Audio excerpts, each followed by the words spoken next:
Bonjour, Patrick Blanchon, artiste peintre. Les raisons de peindre, 7e émission.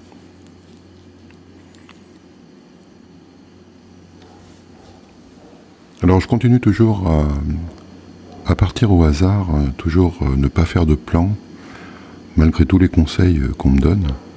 Je ne tiens compte d'aucun. Ça me sert à quoi en fait de partir comme ça? Alors, il y a une question de format. Je sais que mon podcast ne va pas faire plus de 25 minutes. Et donc, il y a une urgence, un peu comme quand je fais un tableau, où je me donne un temps imparti pour réaliser une toile. Et donc, je ne peux pas m'écarter en fait de cette notion de temps. Donc, il va falloir que mon cerveau fonctionne assez rapidement pour trouver en fait des analogies, pour trouver, si j'étais sur une toile, ça serait des masses, des couleurs, des lignes, qui vont me permettre en fait de réaliser mon tableau en un temps donné. Alors, c'est une contrainte que j'ai installée dans mes cours depuis à peu près 2-3 ans. C'est-à-dire, ok, tu veux faire un tableau, mais alors en combien de temps tu veux le faire? Et le fait de se dire en combien de temps tu veux le faire, ça permet aux gens de déjà se projeter un petit peu dans le résultat final, ce qu'ils veulent obtenir, et en combien de temps ça va vouloir dire aussi diviser en fait le travail, essayer de l'organiser d'une certaine manière dans une durée. Voilà. Donc ces podcasts, c'est un peu la même manière de travailler. Donc ça peut choquer peut-être certaines personnes de ne pas avoir de teaser en début d'émission, mais comme je n'ai aucune idée de ce dont je vais parler, je ne peux pas faire de teaser donc au début. Donc du coup ça m'emmène à parler de l'errance, puisque j'erre un petit peu comme ça, et l'errance c'est une notion qui est très importante pour moi, que je pourrais associer à ma famille, si vous voulez, puisque j'ai, du côté de ma mère, ce sont des gens qui sont partis en fait d'Estonie, sur la Baltique, à l'époque soviétique, et qui voyageaient pas mal, sont allés en Grèce, sont allés en Allemagne, et puis finalement ont atterri en France, où mon grand-père était diplômé des Beaux-Arts de Saint-Pétersbourg à l'époque.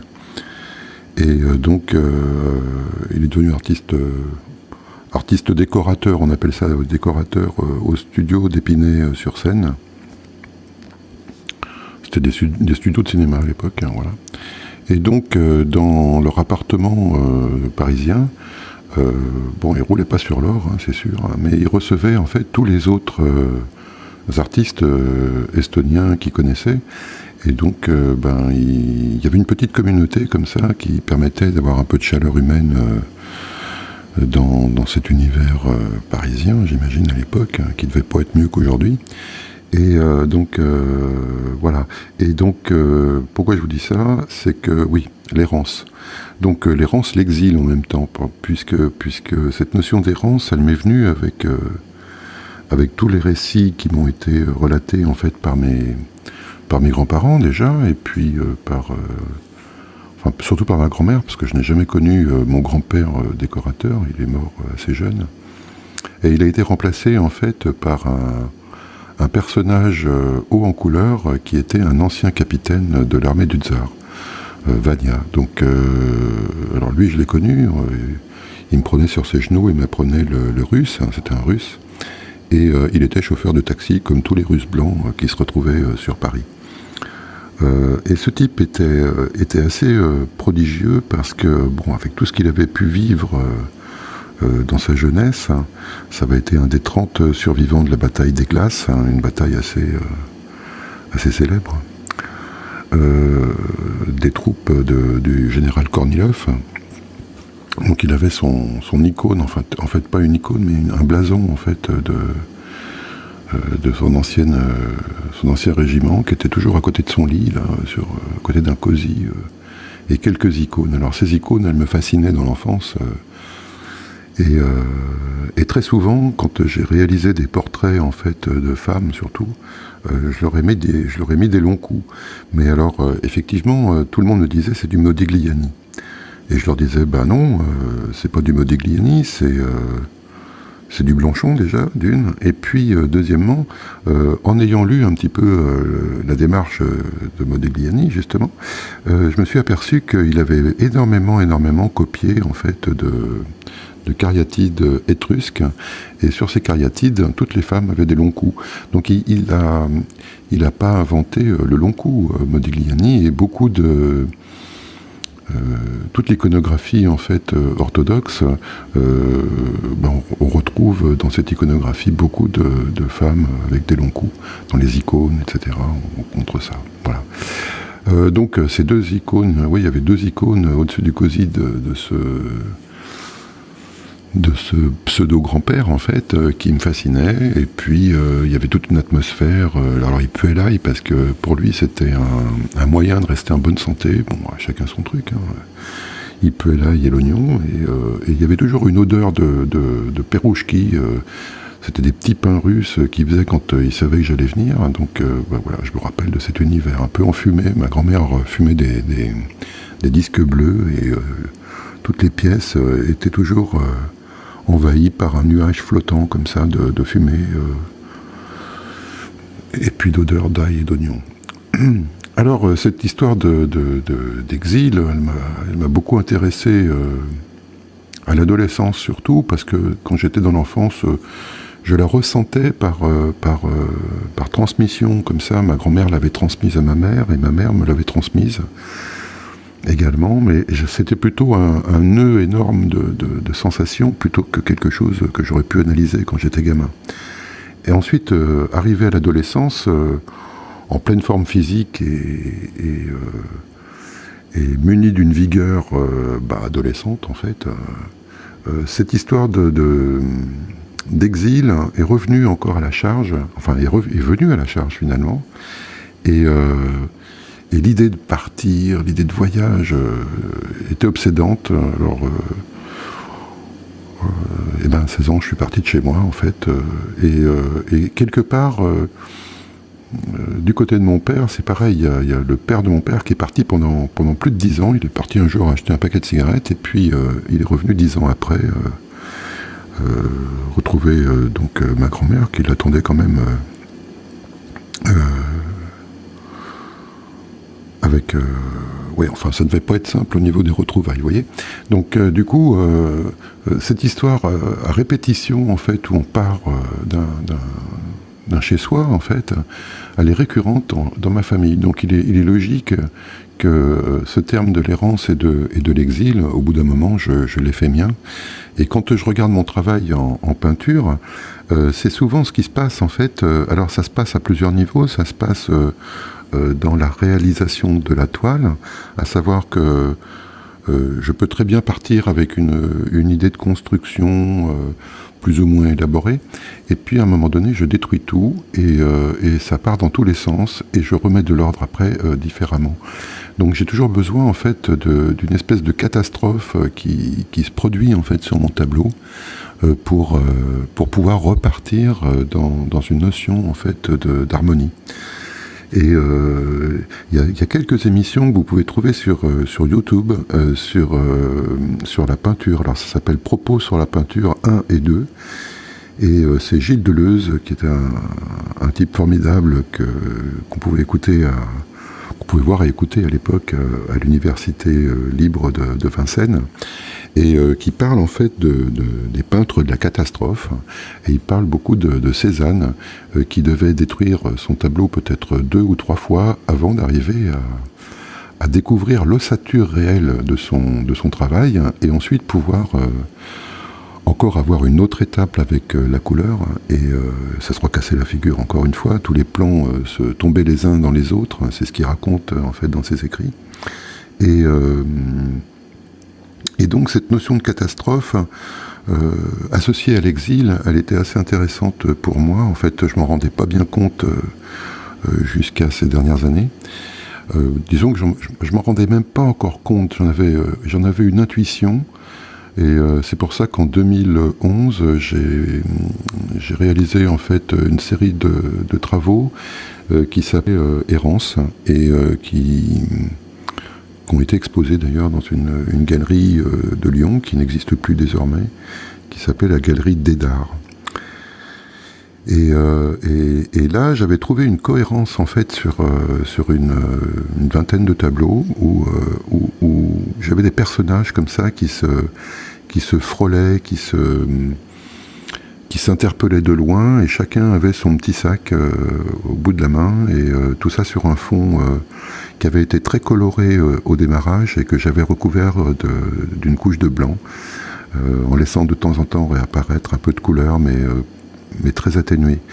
Et ça faisait des tableaux très lumineux et avec des traces de fusain, donc de sombre dans les personnages. Et je trouvais que le contraste en fait entre ce fond blanc et puis ces personnages où il restait un petit peu de couleur et puis beaucoup de fusain correspondait bien à l'idée que je me faisais moi de l'exil et de l'errance surtout, quoi.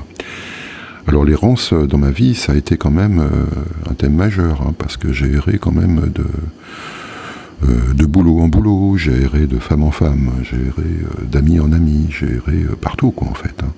Et ça aurait pu être, oui, ça a pu être un handicap à certains moments, parce que moi je comprenais pas pourquoi j'arrivais pas à me fixer, alors que je voyais tout autour de moi, peu à peu les gens que je connaissais arrivaient à trouver une stabilité, mais moi non, je continuais, je reproduisais en fait quelque chose d'une obsession familiale, et j'étais dépositaire en même temps de cette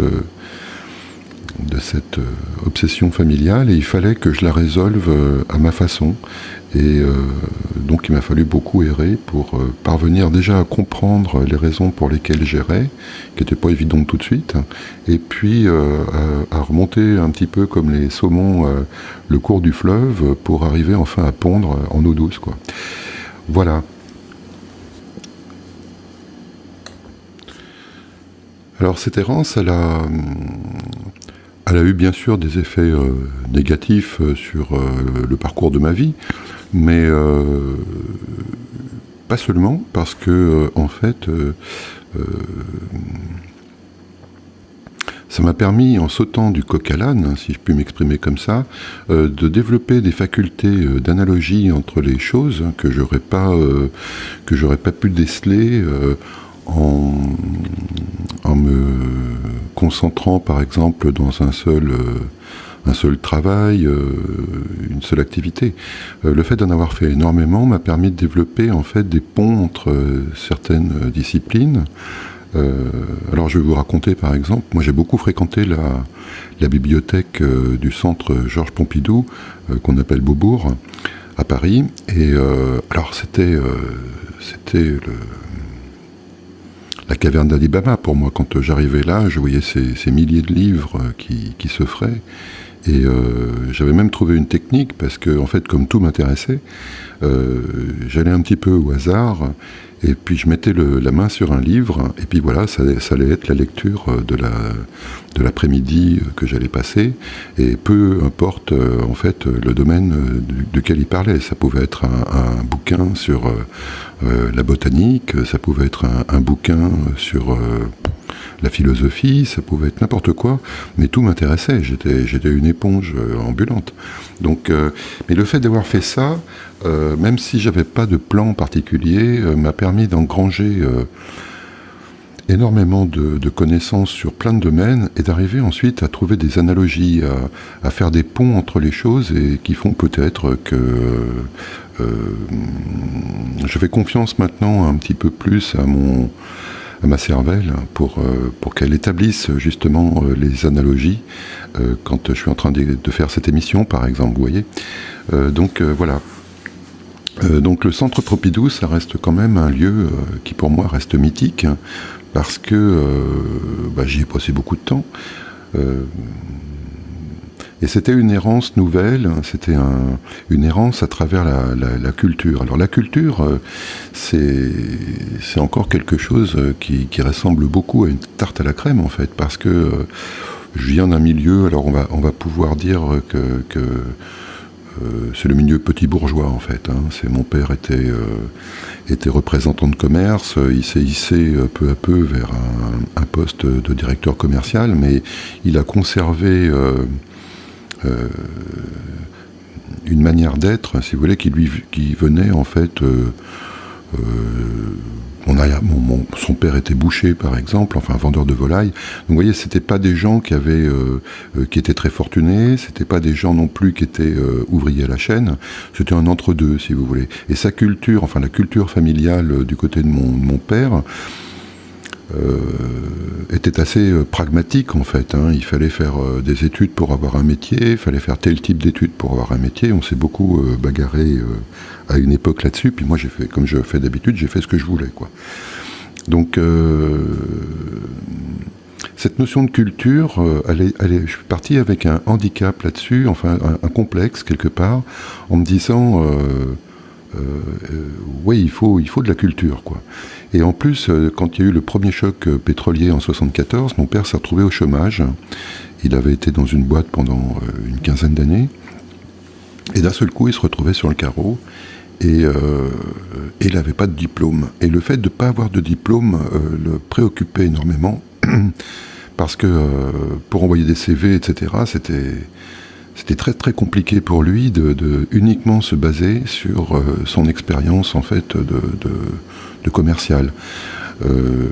Alors évidemment, il pensait que tous les jeunes qui postulaient pour le même poste, qui eux étaient diplômés, allaient lui damer le pion et qu'il serait handicapé par ça. Alors moi, ayant vécu un peu cette période, je me disais, ouais, la culture, c'est un truc super important, il faut en avoir, voilà. Bon, puis j'ai compris tout à l'envers, comme d'habitude. Moi, j'ai pensé que ça allait être une arme, en fait, la culture.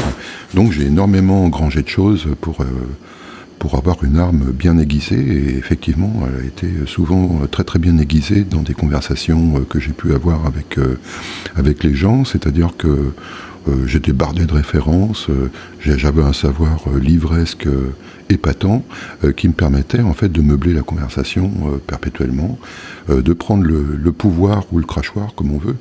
Et du coup, il m'a fallu quand même beaucoup de temps pour faire marche arrière et puis comprendre que la culture pour la culture, dans ces conditions-là, c'était pas la bonne manière d'aborder la culture. Voilà, donc il s'est passé après d'autres rencontres qui ont fait que j'ai mis un peu d'eau dans mon vin, comme on dit. Voilà. Mais vous voyez, cette notion d'errance, elle est perpétuelle et qu'est-ce que je cherchais en fait à établir en suivant un petit peu ce chemin, en fait. C'était pas la beauté, hein, parce que si je reviens à mon travail de peintre, hein, je me suis beaucoup leurré avec cette histoire de beauté également. En fait, je cherchais plus quelque chose qui soit en adéquation avec le moment présent, avec ce que j'étais au moment où j'étais, sans tricherie en fait.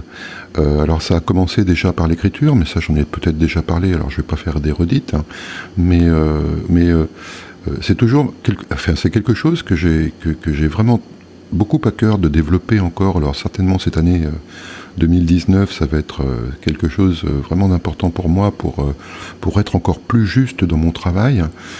Si on peut associer ça en peinture, mon travail, j'aimerais bien le rapprocher au plus près en fait des peintres lettrés chinois qui passent des années à faire un trait et qui arrivent d'un seul coup à avoir le trait juste, hein, vous voyez.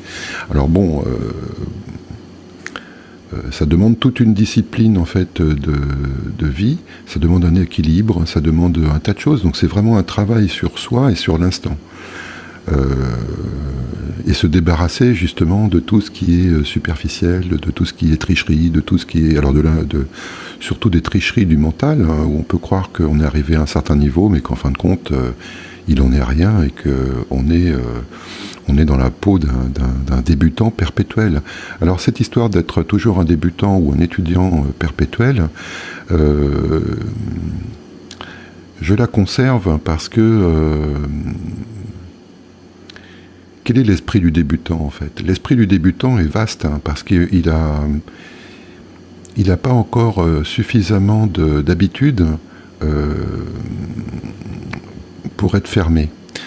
Je m'explique. C'est-à-dire que quelqu'un qui devient expert a une marge qui devient de plus en plus faible pour réaliser son travail. C'est-à-dire qu'il se cantonne à quelque chose de très étroit et la surprise, il l'évacue de plus en plus. Alors que l'esprit du débutant, c'est quelque chose de fantastique dans le sens où on a encore tous les possibles. On peut jouer avec le hasard. On fait une tâche, et si on a l'esprit du débutant, on peut se dire mince, j'ai fait une tâche, mais après on peut tout de suite utiliser cette tâche pour construire quelque chose. Alors que l'expert, s'il fait une tâche, ça va être une catastrophe pour lui. Il va passer un temps à la nettoyer et à recommencer peut-être son travail, parce que dans son exigence, la tâche est inacceptable.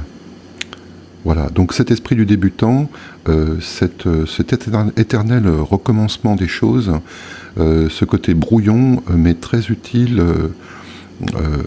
Alors peut-être que ça s'arrêtera à un moment donné, peut-être que je vais devenir un expert, moi aussi, peut-être vers 90 ans, si je vis jusque-là. mais en tous les cas, j'aime bien ce côté, me dire, voilà, tout est possible dans ce que je réalise. C'est-à-dire, je prends un tableau, alors tout est possible. Je ne vais pas prendre un tableau pas encore cette année, je pense, en me disant, je vais faire 15 croquis, et puis je vais sélectionner un croquis, et ce sera le plus joli que je vais prendre, ou celui qui me parle le plus, parce que j'aurai toujours l'impression qu'il y a 50 croquis que j'ai pas fait, et il faut passer à l'acte. Et à un moment donné, il faut que ça soit sur la toile, que les choses se passent. Parce que l'intensité maximum, elle est sur la toile. Elle n'est pas dans les croquis qu'on réalise avant. Enfin, pour moi, c'est pas le même enjeu. Donc du coup, c'est sur la toile que je risque ma vie, quelque part, et que la catastrophe doit se produire, que la même histoire doit se produire, et que je dois retrouver de l'ordre, et que je dois trouver de l'harmonie. Voilà. Alors j'ai déjà été peu long cette histoire-là, donc on va s'arrêter pour aujourd'hui, et écoutez, je vais vous mettre les liens en bas du podcast, donc les liens sur tout ce dont j'ai parlé, si je peux retrouver les liens et puis vous les donner, parce que franchement, ça peut être sympa de retrouver certaines pistes par lesquelles je suis passé pour des gens qui s'intéressent à la peinture, qui s'intéressent à la culture, qui s'intéressent à l'art. Voilà. Je vous remercie d'avoir suivi cette émission. Je vous souhaite une bonne journée, une bonne soirée, quelle que soit l'heure à laquelle vous l'écouterez.